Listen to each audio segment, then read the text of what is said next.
Presenting the transcription feature, Superman. Look, up in the sky. It's a bird. It's a plane. It's Superman. Yes, it's Superman, strange visitor from the planet Krypton, who came to Earth with powers and abilities far beyond those of mortal men. Superman, who can leap tall buildings at a single bound, race a speeding bullet to its target, bend steel in his bare hands, and who, disguised as Clark Kent, mild-mannered reporter for a great metropolitan newspaper, fights a never-ending battle for truth and justice. But before we join Superman, listen. And now to our story. When Clark Kent tricked the Inca Indians into believing they had killed Perry White and the American engineer John Craig, he returned to the Inca palace and, slipping into the huge council chamber, hid behind a curtain on the balcony. His plan was to somehow gain an audience with Nehru, supreme chief of the Inca nation, in the hope of gaining his friendship and, incidentally, his permission to build a trans-hemisphere highway over Tupungato Mountain. As Kent looked down on the council room, a massive door opened and Nehru entered, accompanied by Lumati, one of his chiefs. Listen. Heed not the weak counsel of cowards in our midst, Nehru. Rather be guided by your own knowing instinct. You mean, Lumati, that the white men should die? Yes, Nehru, I do. I believe they menace our civilization. We will not be safe until they are done away with. But Cuba and the others say we have no right to kill. Consider, Nehru, how 400 years ago our people fled to this secluded spot to escape the murderous weapons of white men such as these. Think what will happen when their accursed road is built through our sacred mountain. Choose, Nehru, between the welfare of our nation and the lives of these whites. Your plea, Lumati, is a most eloquent one. My decree, then, stands. You mean... Yes, death to the whites. Death to all of them. I will summon the guards and order the execution. Wait, Nehru, ruler of the mighty Inca nation. Lumati, did you hear a voice speak out? Yes, I... Act not in haste, O Nehru. Hear me first.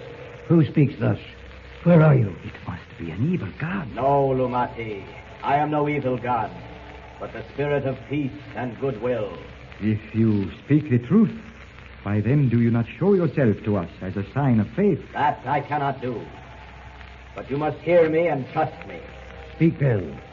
What do you wish? I have come to save you from committing an evil unworthy of your heritage and your greatness. What is this of which you speak? Your decision to kill the white prisoners. You must rescind that decision, Nehru, or evil days will befall you and your people. I suspect a ruse, Nehru. Heed not this unseen voice. Listen carefully, Nehru. In return for your release of the white prisoners, I will grant you one wish. Name it, Nehru. Nehru, listen to me. Be still, Lumati. Hear me, unseen voice. Can you grant us a river that flows by our hidden city? That he cannot do. You see, Nehru. Is that what you most desire, Nehru? Yes, to have a river that flows swiftly and with strength, so that can turn the wheels of our mills and provide power for other uses. That has been the desire of my people for many years. That wish shall be granted, Nehru. But in return, the white prisoners must be safely conducted to their silver birds. And you must promise that you will no longer hinder the building of a highway through the mountains. Nehru, this is madness. Do not pledge your word. Remember what it means, Nehru. A road through our sacred mountain. The end of our ancient civilization. You are wrong, Lumati. Your civilization can continue in peace in this hidden valley, unmolested. What is your decision, Nehru? My decision is... Death to the whites. No, Lumati. I will pledge my word. No, Nehru, I implore you, no. I, Nehru, Supreme Chief of the Inca nation, have spoken. You have spoken well, O Chief. Nehru, this is a ruse. I tell you, that voice is coming from the balcony. Wait, I shall show you. It is one of the white men. Stay where you are, Lumati, if you value your life. Lumati, we have naught to lose. I will give you all voice until the sun rises on the morrow to accomplish the miracle of creating a river. If within that time you fail, all the whites shall perish.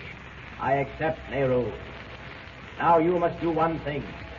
Disperse the guard in the courtyard so that I may be free to work this miracle unhampered. You see, Nehru, it is a trick. A trick to leave the palace unguarded so that... Enough, Lumati. Nero has given his word. The request to dismiss the guard is a reasonable one. Give the signal for dismissal. Strike the gong. Do as I say. Strike it.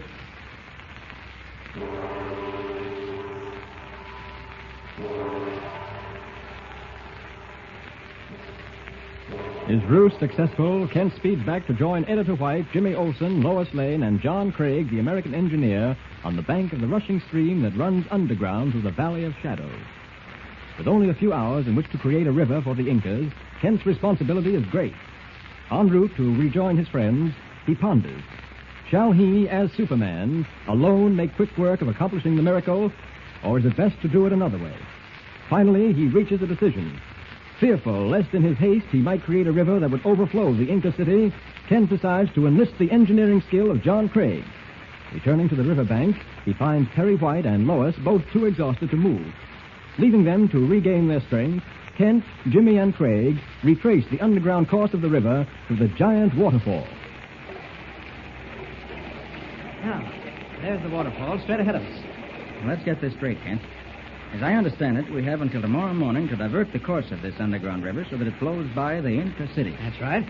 The deal with Nehru is that in return for creating a river, which his people want so badly, all of us, including the engineers, will be escorted to safety, and the Trans-Hemisphere Highway can go through without further trouble. That's a wonderful bargain. All we have to do now is perform a miracle. Say, Mr. Kent, how'd you ever get to talk to Nehru without his calling the guards? Nehru never saw me. Gosh, how come? Well, you know how high-ceiling that council room is. Sure, I remember. There's a balcony at one end of it. Yes, the balcony was screened by a gorgeous curtain woven of gold and silver thread. Yeah, I remember that, too. Correct, both of you. Well, I remained hidden behind that curtain on the balcony. Fooled him completely. Gee. Well, here's the waterfall, and the underground river begins. Curious phenomenon, isn't it? I'll say it is. And very unpleasant to be tossed into, I know. Now, Mr. Craig, here's our engineering problem. As you can see, the water thunders into that huge hole and then flows underground for 2 miles and comes to the surface where Lois and Mr. White are now. And our job is to bring it up above ground and divert its flow so that it passes close by the Inca city. Right. Golly, I can't see how we can do that. Nor can I at the moment. Oh, surely Mr. Craig, an engineer, shouldn't be stumped by this problem. Well, maybe not, Kent. But I admit that right now I can't figure out anything that would accomplish what we want with the tools at our disposal. Gosh, then we'll lick. Oh, wait, not so fast, Jimmy. Give Mr. Craig a chance to study this problem. Kent, I'm sorry to let you down like this. And I'm afraid your confidence in me isn't justified. Well, I think it is. I know your reputation as an engineer. Well, that's all very well, but as I said, we have no tools to work with. Diverting a riverbed is in itself a simple problem, Kent. It's done every day all over the world. Well, why can't we do it? If you need someone to help dig or something like that, I'm willing to help. I'm sure you are, Jimmy, but that isn't all. We just like everything. Proper tools, and most of all, explosives. Yeah, I hadn't thought of that. Of course. Explosives are very important. In fact, indispensable. Hey, wait a minute. Explosives? You mean dynamite? That's right, Jimmy. Jimmy, it just dawned on me. I just remembered. Remembered what? I know. The dynamite the Inca warriors took out of the plane. Yes. Dynamite out of the plane. What plane? Mr. White's plane. He brought a few cases of dynamite down here with him. Sure, he thought maybe he'd have to use it to rescue you engineers if you were trapped in a canyon or something. Well, that's wonderful. Where is it now? Yeah, that's what we've got to find out. I think I know. You remember when those warriors captured us and brought us up here? They took a lot of stuff out of the plane and carried it through the tunnel. Uh-huh, that's right. Well, the 2 Indians who were carrying the dynamite were walking right in front of Mr. Bronson and me. And I think I remember where they put it. Where? They put it in a small room off the tunnel about halfway from the exit. Kent, there's the answer to our problem and our prayers. If we can get that dynamite, I'll show you how to divert this river. Now, we're getting someplace. I'll get that dynamite. You've got to get into the tunnel first. Now, don't you worry about that. I'll manage it somehow. You and Jimmy go back to Mr. White and Lois. I'll join you as soon as I get the dynamite. Okay. Oh, but Mr. Kent, you lose a lot of time looking for it. I know just where it is. Don't you think I'd better go along with you? Well, all right, Jimmy. That may be a good idea. Come along. See you later, Craig. Right. I'll be all set when you get back.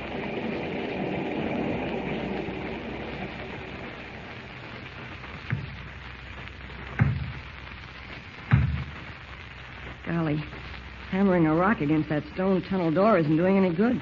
Well, nobody seems to answer. I wonder what happened to Seba, the gatekeeper. He's probably asleep at the switch. This is no time for jokes, Jim. Still no answer. Say, do you think maybe there's a signal, like a certain number of knocks? Could be, Jane. Wait. Last time I was here, the guard waved a torch 4 times, and then that big rock door rolled open. Let's try 4 knocks. Can't lose anything. Right you are. Here goes. Nothing's happened yet. Look. It's beginning to open.